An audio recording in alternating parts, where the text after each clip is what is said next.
Seja muito bem-vindo, seja muito bem-vinda ao canal Classe de Professores. O objetivo deste canal é fazer um resumo didático da lição da Escola Sabatina, da Igreja Adventista do Sétimo Dia, que nesse trimestre tratou do tema Como Interpretar as Escrituras. Nós já estamos na lição de número 12 e é tempo de você se inscrever nesse canal.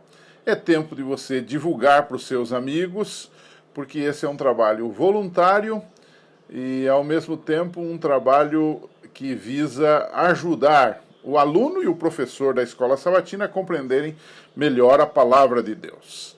A lição 12 tem um tema muito interessante, lidando com passagens bíblicas difíceis. Como lidar com aparentes dificuldades no texto bíblico, até alguns erros, e eu colocaria entre aspas essa palavra erros aqui, contradições e etc., que podem eventualmente ou aparentemente haver no texto bíblico. Como lidar com estas coisas? Há pessoas que logo ao começarem a ler a Bíblia se deparam com dificuldades, não conseguem conciliar um tema ou um texto com o outro e elas logo desanimam e elas perdem a fé e a confiança na própria Bíblia. Este é um erro. Como a gente deve lidar com passagens bíblicas difíceis?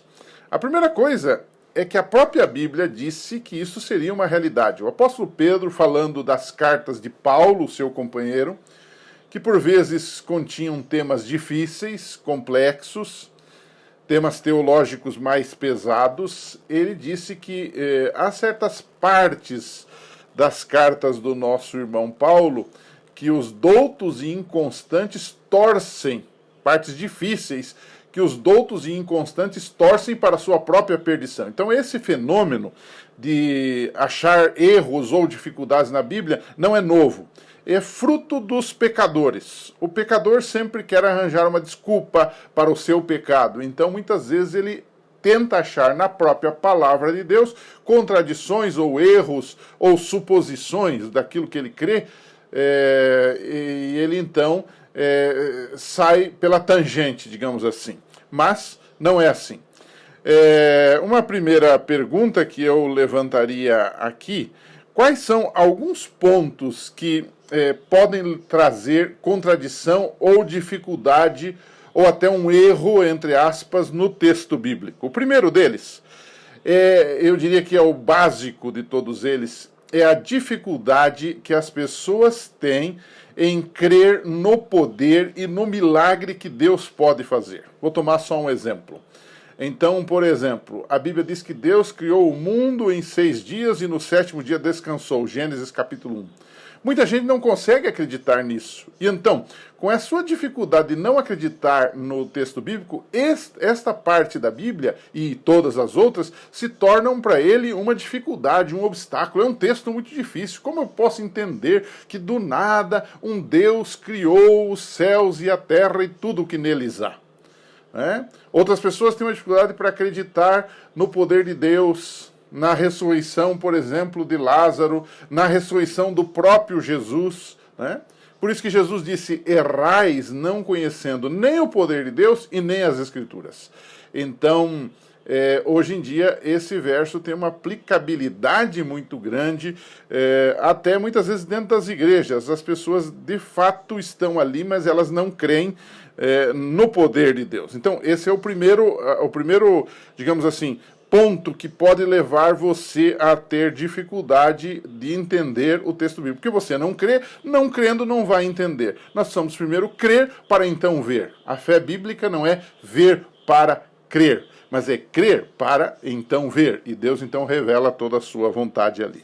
Segundo ponto que pode trazer dificuldade ao lermos a Bíblia são pequenos erros, note bem, pequenos erros de copistas e de tradutores. Às vezes um tradutor traduz um verso de uma forma diferente de outra tradução, e isso pode causar na pessoa uma certa inconstância, né?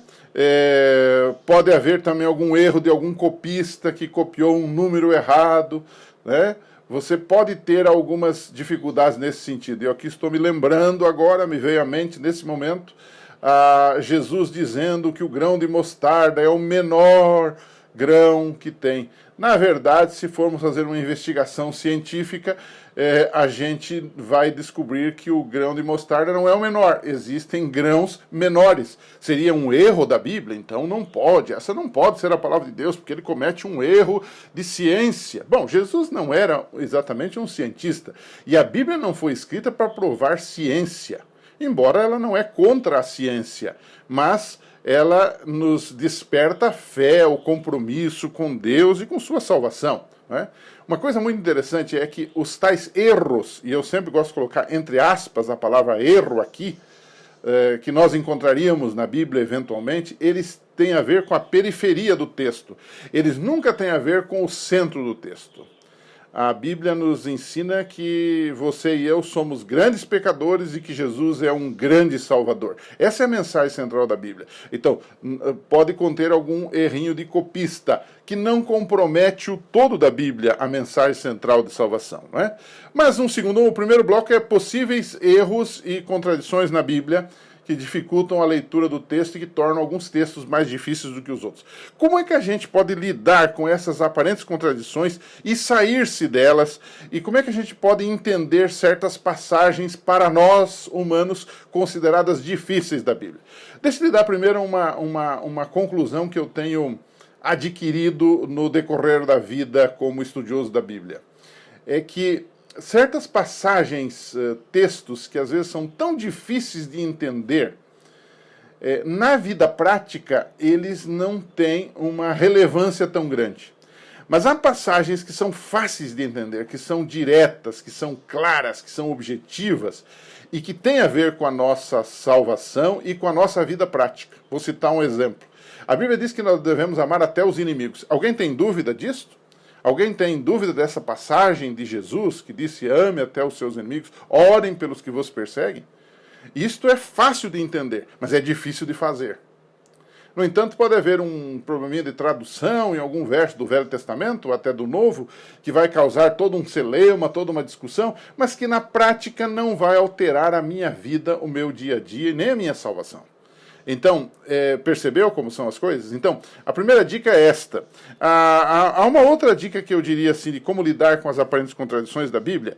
A primeira atitude é estudar o texto bíblico, o autor colocou isso muito bem, com cuidado e atenção, considerando sempre o contexto. Nós já falamos disso aqui. O contexto é aquilo que está antes do versículo, que está próximo do versículo, que está longe também. Existe o contexto imediato, que está ali naquele capítulo, de repente, você volta uns versos atrás, vai uns versos à frente, para poder entender o contexto imediato.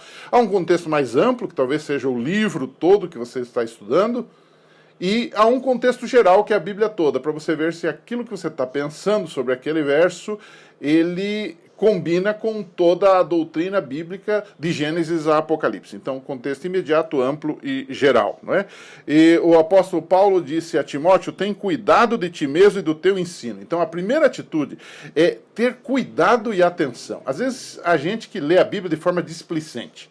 Às vezes, numa conversa, num debate com outras religiões, eu tenho usado uma tática que sempre dá certo. Não é?